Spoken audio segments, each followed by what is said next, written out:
कोल्हापूरमध्ये एक नंबर क्वालिटीचे मटेरियल वापरून उत्तम बांधकाम करून देणारे एकमेव विश्वसनीय नाव चव्हाण बंधू यांचे SS बिल्डर्स अँड डेव्हलपर्स. संपर्क आदित्य चव्हाण 8459 88 84 81. इंदिरा गांधींचा दृष्टिकोन, राजीव गांधींचा दृष्टिकोन की मी देशाचा प्रमुख आहे आणि एखाद्या राज्याचा प्रमुख या पदावर बसलेली व्यक्ती असेल तर तिचा आणि त्या पदाचा सन्मान ठेवणं ही भूमिका घेणं ही राष्ट्रीय गरजा हे सूत्र त्यांनी सांभाळलं. पण मी मोदी हे पहिले प्रधानमंत्री बघतो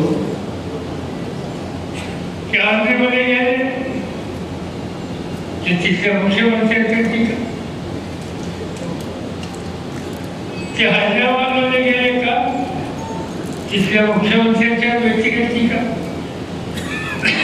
केरळमध्ये गेले तिथल्या मुख्यमंत्र्यांच्या व्यक्तिगत टीका,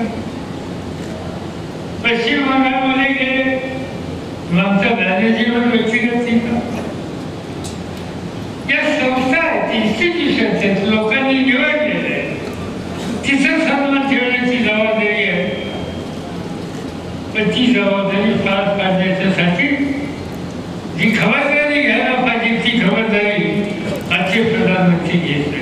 पवारांच्या त्यांच्या कुटुंबाच्या लोकांच्याकडून आता हल्ला व्हायला लागलाय आणि त्यांचे अधिकार करून पक्षाचा ताबा घ्यायला ते निघाले. हे विधान ते हा पक्ष कुणाचा एकट्या दुसऱ्याचा नाही. राष्ट्रवादी काँग्रेस पक्ष महाराष्ट्राच्या देशाच्या राष्ट्रवादी कार्यकर्त्यांनी कष्टानं उभं केलेला हा पक्ष. मोदी साहेबांनी त्याची चिंता करण्याचं कारण नाही. कारण की देशात कुठेही गेले तर त्यांचा पहिला मुद्दा असतो गांधी परिवारावर हल्ला. ते सांगतात या परिवारावर देशाचं नुकसान केलं. इंदिरा गांधी या सुद्धा देशाच्या स्वातंत्र्यासाठी तुरुंगामध्ये गेलेले होते. एका पाकिस्तानचे 2 भाग केले, एक बांगलादेश झाला आणि एक राहिलेला पाकिस्तान दिला. हे कर्तृत्व इंदिरा गांधींनी झालं. ज्याच्या मनामध्ये एखाद्या कुटुंबाबद्दल विचाराबद्दल फक्त आकर्ष आहे, द्वेष आहे, त्या द्वेषच्या बुद्धीनं कुणीच एकाकडे बघत असेल तर त्यांच्याकडून दुसरं काही अपेक्षा करण्याचं कारण नाही. महाराष्ट्रामध्ये 15,998 शेतकऱ्यांनी आत्महत्या केल्या. सगळ्यात जास्त मतदारसंघाची भूमिका मांडण्याची कामगिरी त्याच्यामध्ये धनंजय मानेकरांचं नाव पहिल्या 2 नंबरमध्ये येतं. स्वच्छ प्रशासनाची खात्री हे मोदींच्या लौकिक आहे असं सांगण्यात आलं. त्यांची घोषणा होती ना खाऊ ना खाते चांगली गोष्ट. गडी स्वतःही खात नाही, इतरांना खाऊन देत नाही. यामुळे देशाचा भ्रष्टाचार जाईल असं वाटतं.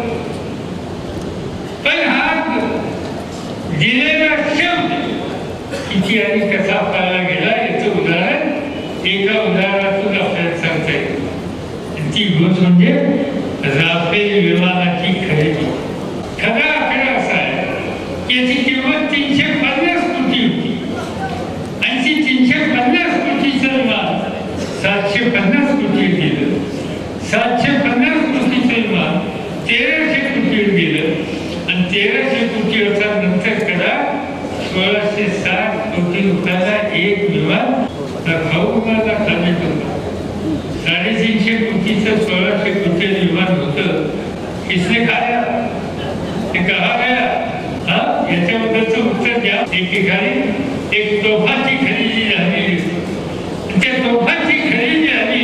राजीव गांधी प्रधानमंत्री होते त्यावेळेला आज सत्तेमध्ये त्यांनी आरोप केला या तोफाच्या खरेदीबद्दल आणि मागणी केली की याची चौकशी फार्मॅलिटीच्या सर्वपक्षीय कमिटीने करत. राजीव गांधींनी तातडीने कमिटी नेमण्याची भूमिका घेतली आणि त्याच्यात सत्य निघालं की काही गडबड झाली नाही. राजीव गांधी असताना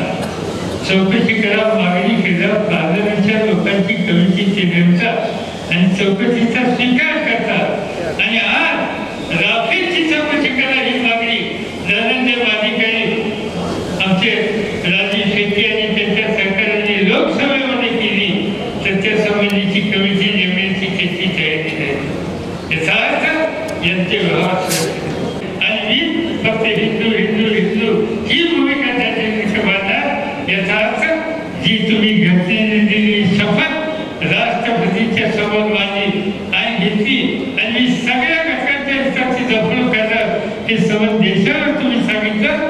तुम्ही या शपथेशी आणि घटनेशी द्रोह करता. जो घटनेशी द्रोह करतो त्याला हातामध्ये सत्ता ठेवण्याचा अधिकार नाही. ती जागा दाखवण्याच्या संबंधीची कामगिरी आज करण्याच्यासाठी समन कोल्हापूर जिल्ह्याच्या घराघरामध्ये जाऊन एक तुफान पेटवायचं काम हे तुम्ही करा. आणि माझी खात्री की कोल्हापुरातून ही ज्योत